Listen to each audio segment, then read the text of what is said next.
Hello बच्चों, मैं रवि प्रभात और ये है आपका चैनल फिजिक्स जज्बा। और आज हम लोग स्टार्ट कर रहे हैं वीडियो लेक्चर 3। इस वीडियो को बनाने का मकसद आप लोग को तो पता ही है कि इसके थ्रू हम लोग क्विक रिवीजन पूरे कंसेप्ट का कर रहे हैं और साथ ही साथ हर टॉपिक पे कुछ इंपॉर्टेंट न्यूमेरिकल्स को डिस्कस कर रहे हैं। ठीक है, तो आज हम लोग जो सेलेक्ट किए हैं टॉपिक वो है principle of superposition. Principle of superposition से तो आप लोग हमें वाकिफ होंगे क्योंकि ये ग्रेविटेशन चैप्टर में भी यूज होता है।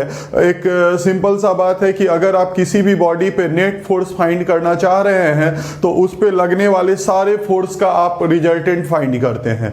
नेट फोर्स फाइंड करते हैं, उसका वेक्टर सम करते हैं। Resultant force is a vector quantity. जब भी आपको किसी भी बॉडी पे नेट फोर्स निकालना है दैट मीन्स कि आपको उसका रिजल्टेंट निकालना है। रिजल्टेंट मतलब वेक्टर सम करना है। तो वही है प्रिंसिपल ऑफ सुपरपोजिशन। ये हर जगह यूज होता है, ग्रेविटेशन में भी यूज होता है, वहां भी किसी मास पे और सारे मास के चलते रिजल्टेंट फोर्स फाइंड करना होता है। ये इलेक्ट्रोस्टैट में भी यूज हो रहा है। एक चार्ज है, कोई भी एक चार्ज पे बाकी सबके चलते नेट फोर्स फाइंड करना है, किसी भी एक चार्ज पे बाकी सभी चार्ज के चलते रिजल्टेंट फाइंड करना है, तो वहां पे इसी प्रिंसिपल का यूज होगा। वो प्रिंसिपल है प्रिंसिपल ऑफ सुपरपोजिशन। यहां पे क्या है कि सपोज मान लीजिए ये प्लस क्यू नॉट चार्ज है, इसी पे आपको नेट फोर्स फाइंड करना है और उसके अराउंड जितने भी चार्ज हैं, ये देखिए एक चार्ज बॉडी यहां है, एक चार्ज बॉडी यहां है, एक यहां है, ये तीनों मिलके इस पे कितना लगा रहा है, इस वाले पे नेट फोर्स कितना लगा रहा है, ये आपको फाइंड करना है। तो फाइंड करने के लिए बस एक ही प्रिंसिपल है आपके पास, प्रिंसिपल ऑफ सुपरपोजिशन। ये काफी इंपॉर्टेंट टॉपिक है, इसका यूज हर जगह होता है।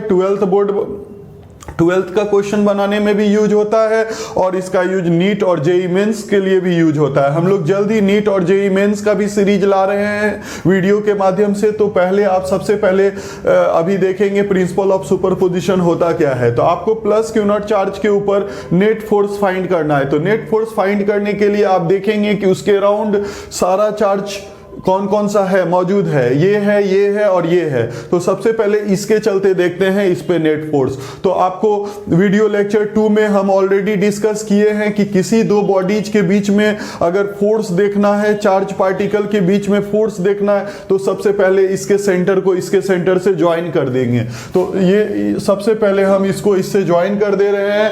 अब देखेंगे ये पॉजिटिव नेचर का चार्ज है, ये भी पॉजिटिव नेचर का चार्ज है। तो ये प्लस इस प्लस को क्या करेगा, इस पे फोर्स लगाएगा और फोर्स का डायरेक्शन लाइन ज्वाइनिंग देम के अलोंग होता है। तो होता क्या है कि ये भी इस पे फोर्स लगा रहा है और ये भी इस पे फोर्स लगा रहा है, लेकिन हमको मतलब है इससे। अभी हम लोग टारगेट किए हैं कि किस पे नेट फोर्स दिखाना है, प्लस क्यू नॉट पे दिखाना है। तो हम क्या करेंगे, इसके चलते इस पे फोर्स देखेंगे तो यहां खड़े हो जाएंगे और यहां पे या तो फोर्स बाहर होगा या तो फोर्स अंदर होगा। यहां पे टेल होगा और वेक्टर का एरो टेल यहां होगा, या तो इस तरफ फोर्स का डायरेक्शन होगा या तो इस तरफ होगा। तो उसके लिए हम देखेंगे कि नेचर क्या है। दोनों प्लस है, लाइक चार्ज है, तो ये इसको रिपेल करेगा, बाहर की तरफ फोर्स लगाएगा।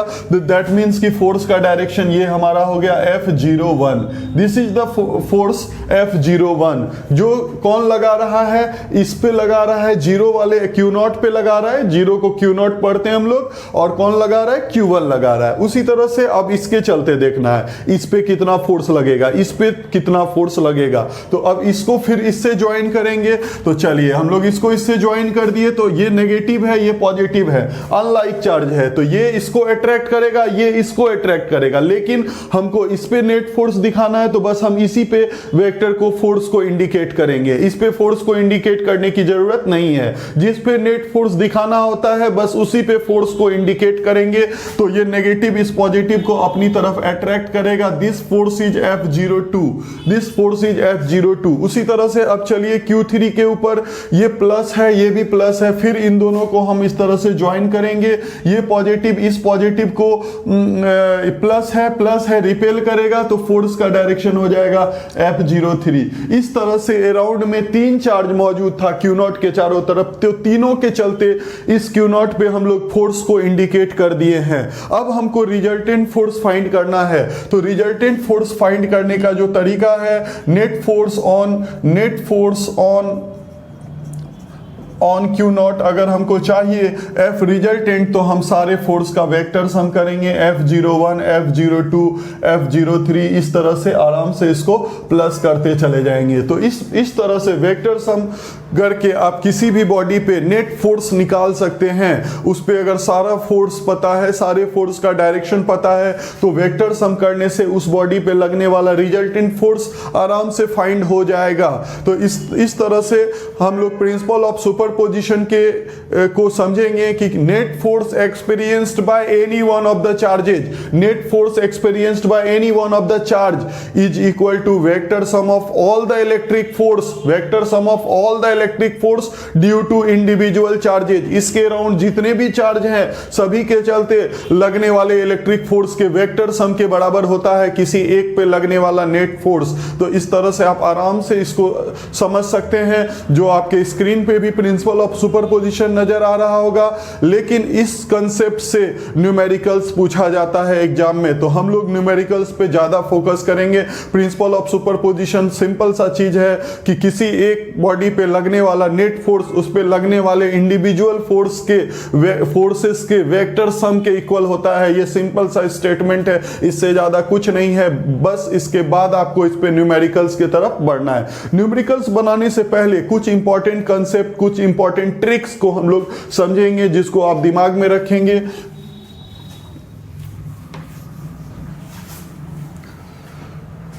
सपोज मान लीजिए कि कोई भी चार्ज है, कोई भी चार्ज पार्टिकल है, उस पर दो फोर्स लग रहा है। दिस फोर्स इज F1, ये कोई भी चार्ज हो सकता है, प्लस क्यू नॉट ही ले लेते हैं।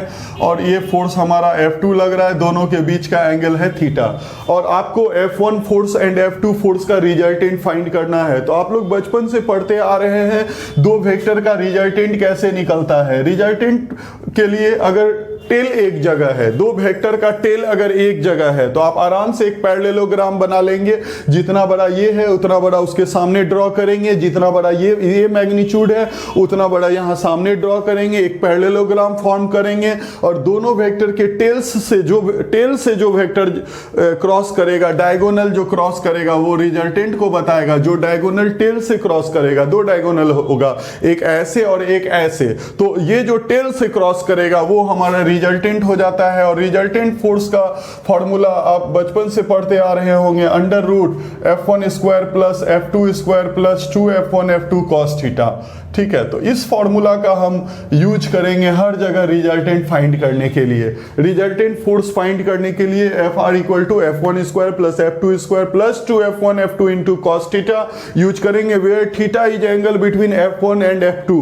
तो हर जगह आपको थीटा फाइंड करना होगा रिजल्टेंट फोर्स फाइंड करने के लिए। और डायरेक्शन फाइंड करने के लिए भी आप फॉर्मूला जानते होंगे।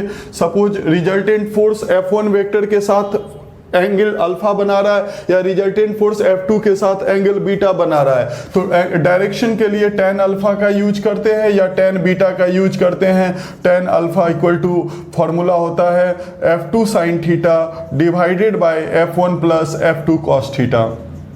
तो इस तरह से आप दो फार्मूला दिमाग में रखेंगे, एक रिजल्टेंट के मैग्नीट्यूड का, एक रिजल्टेंट के डायरेक्शन का। यहाँ पे आप tan बीटा भी फाइंड कर सकते हैं। अगर रिजल्टेंट का एंगल पता करना है डायरेक्शन F2 के साथ, वो अपने ऊपर डिपेंड करता है कि आपको डायरेक्शन F1 से बताना है या F2 से बताना है। अगर F2 के साथ डायरेक्शन बताना है तो ये फॉर्मूला हमारा हो जाता है tan beta equal to F1 sine theta divided by F2 plus F1 cos theta. इस तरह से आप आराम से डायरेक्शन निकाल सकते हैं। अल्फा और बीटा, यहाँ पे जो एंगल है वो ही डायरेक्शन है। तो ये अल्फा डायरेक्शन ये आएगा विथ F1, बगल में आप जरूर लिखेंगे F1 के साथ, और ये जो बीटा आएगा विथ F2 के साथ आएगा। इस दो चीज को आप दिमाग में रखेंगे। लेकिन अब हम कुछ आपको ट्रिक्स बता रहे हैं जिसके थ्रू आप इजीली क्वेश्चंस को बना सकते हैं। इतना बड़ा फॉर्मूला लगाने की आवश्यकता नहीं पड़ेगा। तो उसके लिए ट्रिक्स के लिए हम लोग कुछ स्पेशल ट्रिक्स को ध्यान में रखेंगे कि पहला ट्रिक्स आप इसको ध्यान रखेंगे। पहला नंबर जो ट्रिक्स है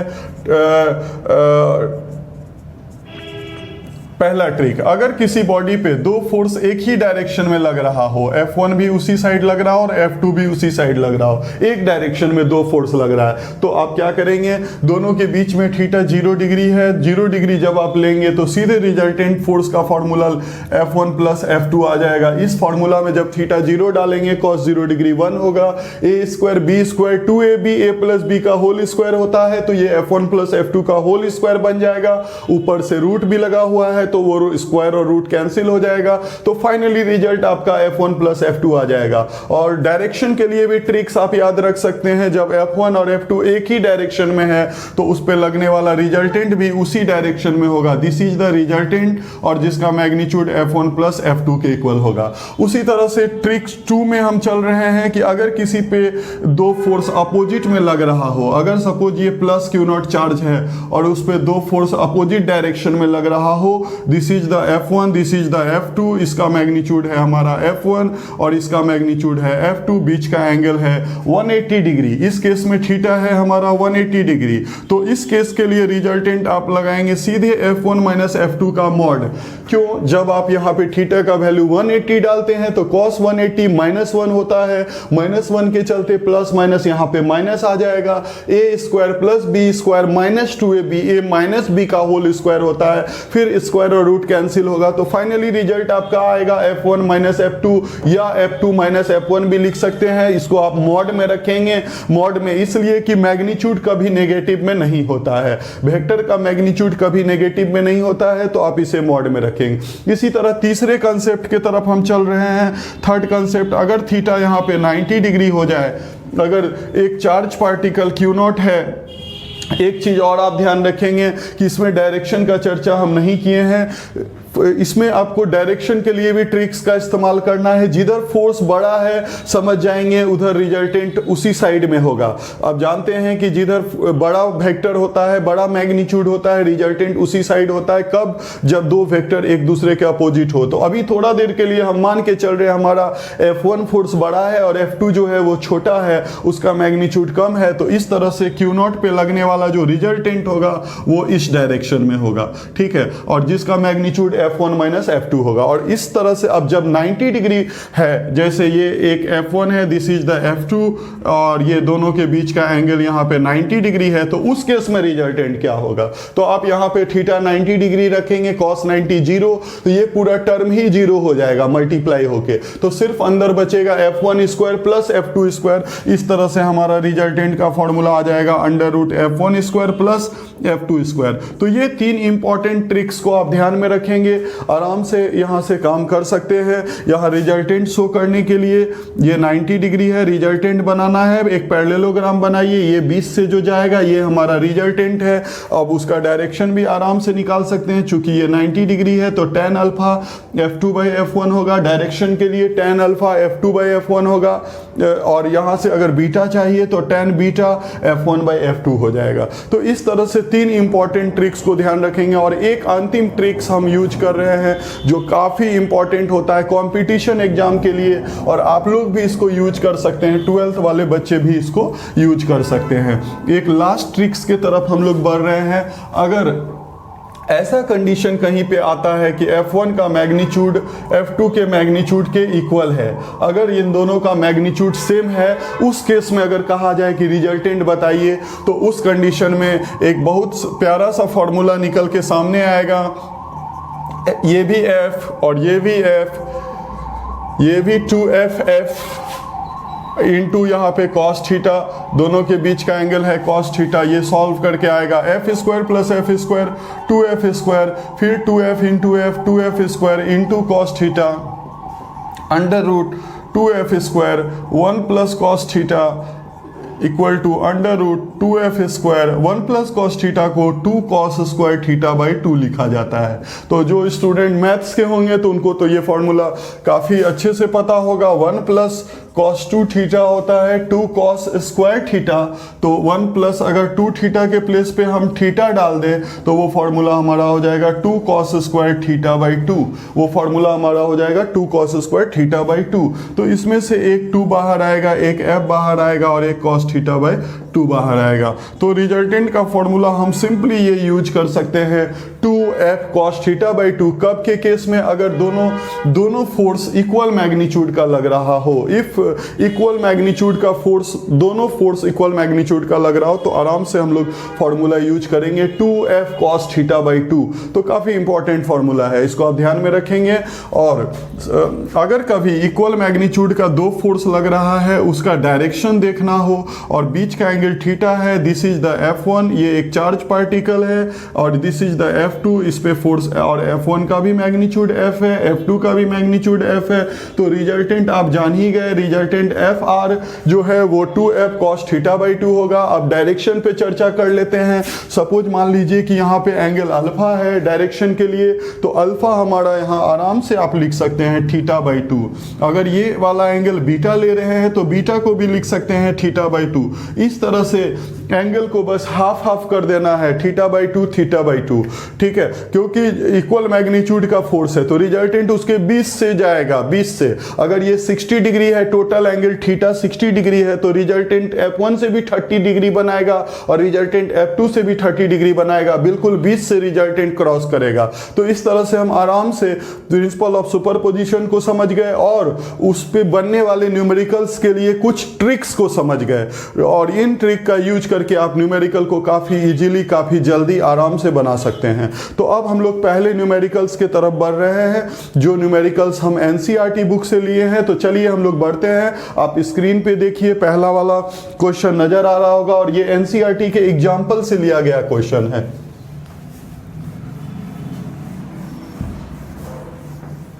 पहला क्वेश्चन आपको नजर आ रहा होगा, एक ट्रायंगल है, उसके तीनों वर्टिसेज पे 3 चार्ज रखा हुआ है, 3 वर्टिसेज पे 3 चार्ज रखा हुआ है, और ये हमारा क्वेश्चन है, पहला क्वेश्चन है।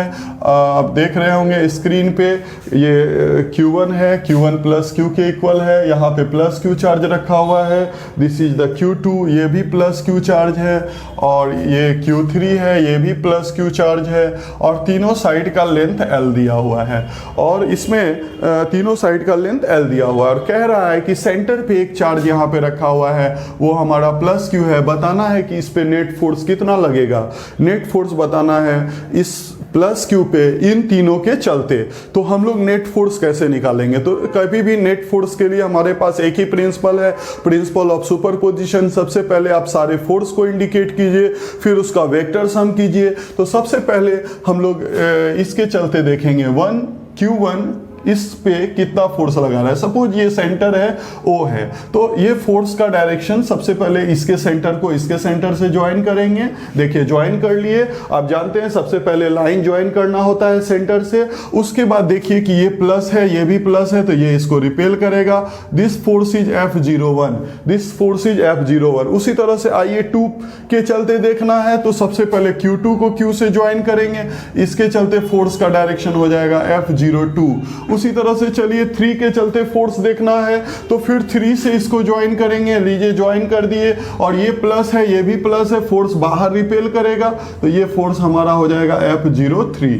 तो आपको नेट फोर्स निकालना है प्लस Q पे, तो सिर्फ सारे फोर्स को इंडिकेट करना है प्लस Q पे, ठीक है। तो सारा फोर्स इंडिकेट हो गया, F01 नीचे, F02 इस तरफ, एंड F03 इस तरफ। तो इस तरह से सारा फोर्स इंडिकेट हो गया।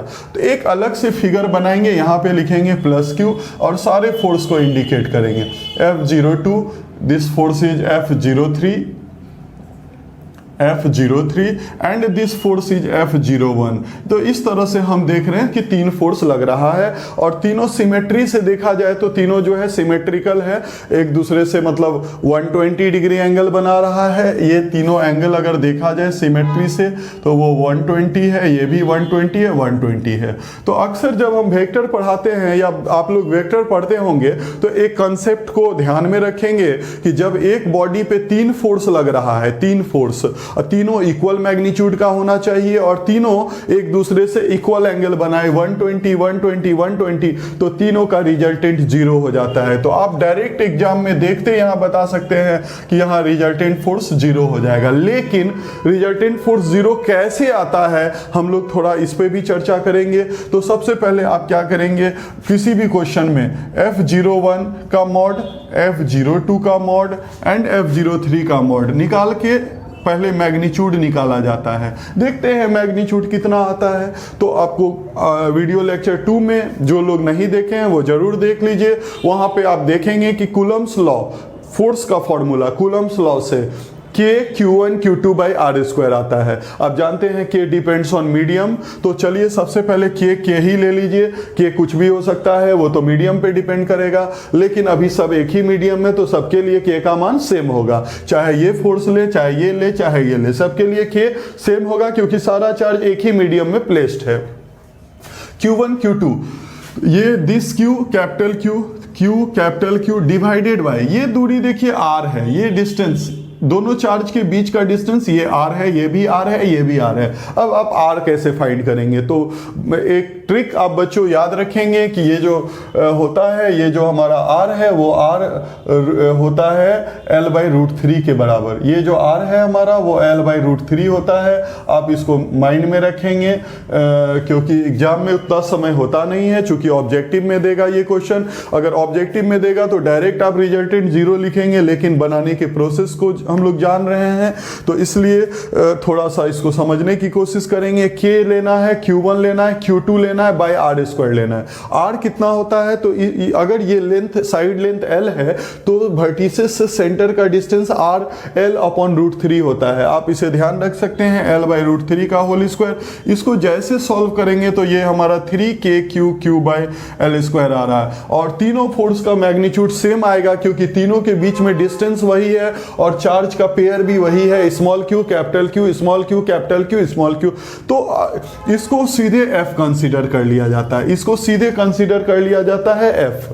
तो चलिए इसका भी मैग्नीट्यूड F, इसका भी मैग्नीट्यूड F, इसका भी मैग्नीट्यूड F। आप इतने बड़े वैल्यू को बार बार लेके नहीं चलेंगे, इसको सीधे कंसीडर कर लेंगे F। तो अब हम सबसे पहले किसी दो का रिजल्टेंट देखते हैं, इसका और इसका रिजल्टेंट। तो चलिए एक पैरेललोग्राम बना लेते हैं। This is the resultant F dash, इसको मान लेते हैं F डैश, क्योंकि जब भी आप पैरेललोग्राम रूल या ट्रायंगल रूल लगाते हैं वेक्टर को ऐड करने के लिए, तो किसी दो वेक्टर को ही ऐड करते हैं। तो हम लोगों ने सेलेक्ट किया F02 और F03 को, और ये 20 से रिजल्टेंट सपोज मान लेते हैं इसका और इसका रिजल्टेंट F डैश आ रहा है। F डैश का वैल्यू क्या होगा? तो F डैश का वैल्यू के लिए F square plus 2FF cos 120 degree, cos 120 degree का वैल्यू -1/2 होता है। तो जब आप यहाँ पे -1/2 प्लेस करेंगे तो ये फाइनली जो रिजल्ट होगा F square plus F square 2F square into -1/2। तो इसमें ये 2 और 2 कैंसिल हो जाएगा।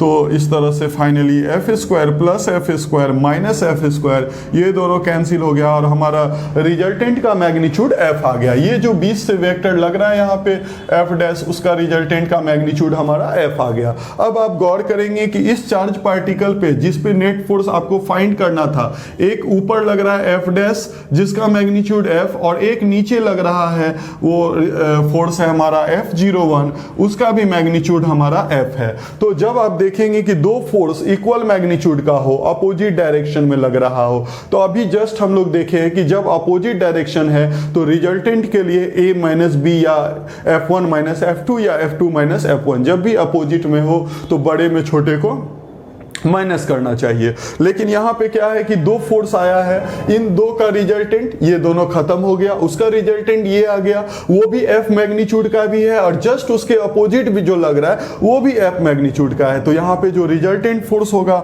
जो नेट रिजल्टेंट होगा, F माइनस F दोनों कैंसिल होके 0 हो जाएगा। तो इस तरह से सेंटर पे मौजूद जो चार्ज है उस पर नेट फोर्स हमारा 0 हो गया।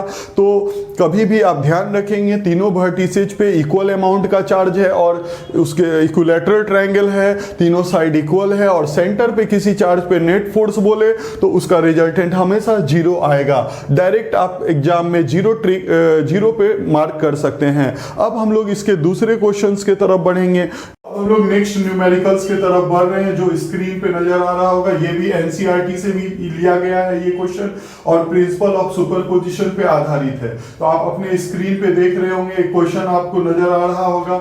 वो क्वेश्चन को हम लोग डिस्कस करेंगे, ठीक है। इस क्वेश्चन को आप लोग समझेंगे, इसमें चार कॉर्नर पे रखा हुआ है, और ये एक स्क्वायर है और स्क्वायर का चारों साइड 10-10 सेंटीमीटर है, 10-10 सेंटीमीटर चारों साइड दिया हुआ है और उस पे जैसे वर्टिसेज ये वाला है तो ए पे रखा हुआ है चार्ज 2 माइक्रोकूलम, यहाँ पे रखा हुआ है 2 माइक्रोकूलम, प्लस में ही है, ठीक है, यहाँ का चार्ज। फिर इसी तरह बी पे -5 माइक्रोकूलम चार्ज है एंड ये सी पे फिर 2 माइक्रोकूलम चार्ज है एंड डी पे -5 माइक्रोकूलम चार्ज है। तो इस तरह से चारों कॉर्नर पे चार्ज दिया गया है और क्वेश्चन पूछा जा रहा है कि 1 माइक्रोकूलम पे बताइए कितना फोर्स लगेगा, जो कि प्लेस्ड है सेंटर पे। इसके सेंटर पे प्लेस्ड है तो सबसे पहले आप डायगोनल को इस तरह से ज्वाइन कर लेंगे और ये सेंटर है हमारा और यहाँ पे 1 माइक्रोकूलम चार्ज रखा हुआ है। तो आपको पता करना है कि जो सेंटर पे है 1 माइक्रोकूलम उसके ऊपर कितना नेट फोर्स लगेगा। तो आपको तो शुरू से पता है कि हम लोग क्या करते हैं, सबसे पहले फोर्स को इंडिकेट करते हैं। ये कुछ नहीं है, ये भी पॉजिटिव नेचर का ही चार्ज है। ए पे रखा हुआ चार्ज ओ पे रखे हुए चार्ज पे फोर्स किधर लगाएगा, आपको जिस पे फोर्स निकालना होता है उसी पे सारे फोर्स को इंडिकेट करना है, बाकी से मतलब नहीं है। अगर ओ पे नेट फोर्स चाहिए तो ओ पे सारा फोर्स इंडिकेट कीजिए। ए ओ को क्या करेगा, तो ए ओ को रिपेल करेगा, तो दिस फोर्स का डायरेक्शन यहाँ पे हो जाएगा F O A, this is F O A. उसी तरह से ये सी, पहले सी को देख लेते हैं। सी पे पॉजिटिव चार्ज है तो ये क्या करेगा, इसको, ये प्लस है ये भी प्लस है तो ये इसको इस तरह से रिपेल करेगा। This force is F O C, this force is F O C. तो इस तरह से ये इधर रिपेल कर दिया इसको एंड ये इसको इधर रिपेल कर दिया, तो इस पे एक फोर्स इधर एक फोर्स इधर दिखा चुके हैं। अब हम लोग आ रहे हैं बी और डी का, तो बी नेगेटिव है एंड ये पॉजिटिव है, अनलाइक चार्ज है, तो ये इसको अट्रैक्ट करेगा। This force is F O B and फिर ये नेगेटिव है, ये इसको अट्रैक्ट करेगा। This force is F O D. तो इस तरह से हम सारे फोर्स को यहाँ पे आराम से इंडिकेट कर सकते हैं। अब चलते हैं हम लोग फोर्स का मैग्नीट्यूड निकालने। आप गौर करेंगे यहाँ पे कि ये जैसे पेयर ऑफ चार्ज देखते हैं, 2 है 1 है और यहाँ भी 2 और 1 है, तो यानी कि ये और दोनों का डिस्टेंस भी सेम है। दैट मींस कि दोनों फोर्स का मैग्नीट्यूड सेम होगा, इन दोनों फोर्स का मैग्नीट्यूड सेम होगा और डायरेक्शन अपोजिट है, तो वो दोनों एक दूसरे से कैंसिल आउट हो जाएगा। उसी तरह से फिर जब आप इसको देखेंगे तो -5 और 1 के बीच का फोर्स एफ ओ बी है और -5 और 1 के बीच का फोर्स एफ ओ सी है, वो दोनों भी सेम मैग्नीट्यूड का होगा, अपोजिट डायरेक्शन में होगा, तो वो दोनों भी एक दूसरे को कैंसिल आउट कर देगा। यानी ये दोनों फोर्स का भी मैग्नीट्यूड इक्वल है, डायरेक्शन अपोजिट है, कैंसिल आउट। तो आप आराम से बोल सकते हैं, जब आप ऑब्जेक्टिव बनाएंगे तो इस तरह से लॉजिक से आप बता सकते हैं कि इस पे नेट फोर्स एसी के अलॉन्ग भी 0 है, नेट फोर्स बीडी के अलॉन्ग भी 0 है, तो इस बॉडी पे, इस चार्ज पार्टिकल पे नेट फोर्स 0 होगा। लेकिन जब आप सब्जेक्टिव देते हैं, जैसे सब्जेक्टिव में डिटेल में बनाना होता है, उस कंडीशन में हम क्या करेंगे, तो उसके लिए सबसे पहले आप F O A and F O C का मैग्नीट्यूड फाइंड करेंगे और इन दोनों का मैग्नीट्यूड के लिए सबसे पहले 9 × 10 to the power 9 Q1 Q2 by R square. Q1 हमारा है 2 × 10 पे पावर -6, Q2 है हमारा 1 × 10 टू द पावर -6। दोनों में सेम पेयर है, चाहे ए का ओ पे देखें या सी का ओ का देखें, दोनों के लिए सेम होगा, फोर्स का वैल्यू सेम होगा, डिवाइडेड बाय आर स्क्वायर। चूंकि ये डिस्टेंस 10 सेंटीमीटर है तो ये आपका 10√2 होता है, डायगोनल का लंबाई 10√2 होता है और ऐसे भी, और 10√2 का हाफ जब करेंगे यहाँ पे तो ये 5√2 होगा, ये 5√2 होगा। ऐसे आप ध्यान रख सकते हैं, किसी भी स्क्वायर में वर्टिसेस से सेंटर का डिस्टेंस अगर ये a है तो ये r हमारा a/√2 होता है। ट्रिक्स के लिए आप याद रख सकते हैं, तो उस बेसिस पे यहाँ पे 10/√2 हो जाएगा इनटू, चूंकि ये सेंटीमीटर में है तो ये डिस्टेंस भी सेंटीमीटर में है, तो 10 पे पावर -2 से मल्टीप्लाई करें और इसको सॉल्व करें। तो इस तरह से हमारा फोर्स का मैग्नीट्यूड, सपोज मान लीजिए कुछ आएगा जो आप सॉल्व करने पे निकाल सकते हैं, कुछ ना कुछ यहाँ से वैल्यू आएगा।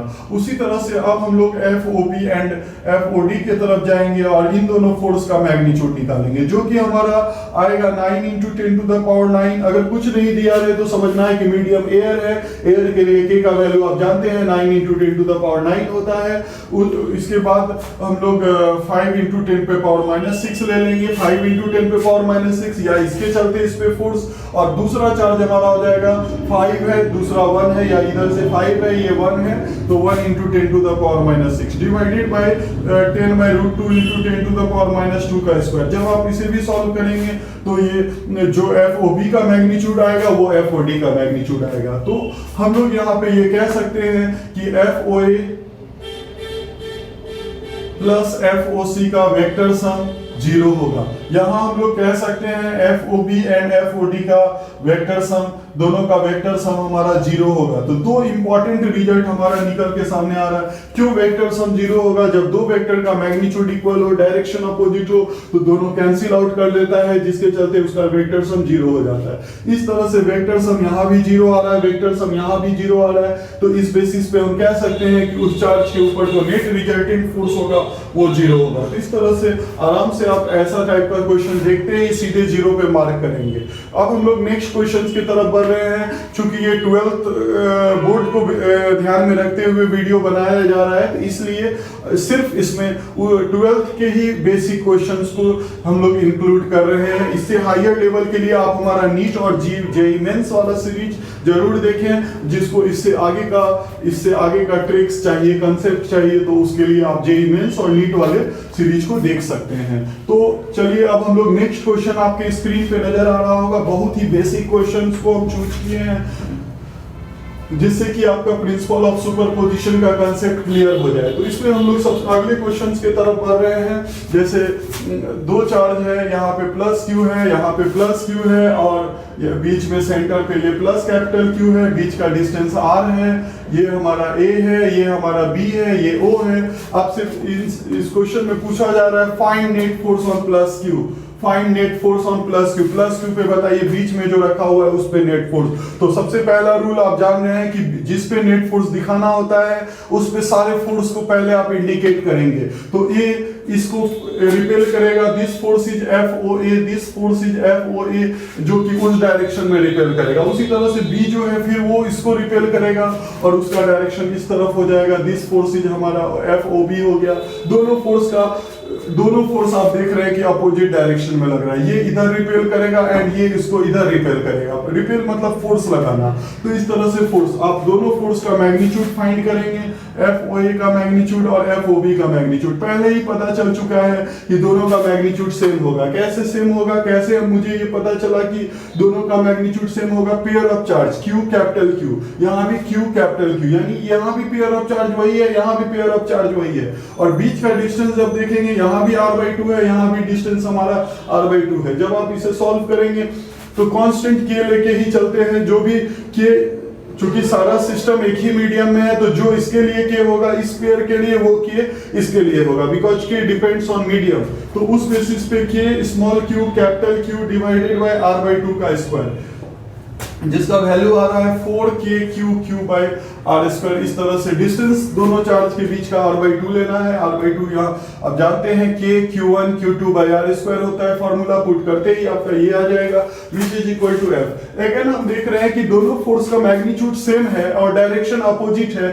जब भी ऐसा सिचुएशन आ जाए, दो इक्वल मैग्नीट्यूड का फोर्स एक ही बॉडी पे लग रहा है, अपोजिट डायरेक्शन में लग रहा है, तो दोनों का वेक्टर सम एफ ओ ए प्लस एफ ओ बी का सम 0 हो जाएगा। तो इस तरह से हम कह सकते हैं कि ये इस प्लस क्यू चार्ज के ऊपर नेट फोर्स 0 होगा। इसी के बेसिस पे एक और क्वेश्चन हम लोग लास्ट क्वेश्चन डिस्कस करेंगे इस वीडियो में। इसके बाद हम लोग एक वीडियो का सीरीज ला रहे हैं जिसमें कि 5 इंपॉर्टेंट क्वेश्चन को हम लोग इंक्लूड किए हैं। तो फिर उसको भी आप आराम से देखिएगा, तो सारा सुपरपोजिशन पे 12th लेवल के क्वेश्चन क्लियर हो जाएंगे। ठीक है, तो अब हम लोग इसी क्वेश्चन में थोड़ा सा बदलाव करेंगे जो आपके स्क्रीन पे नजर आ रहा होगा।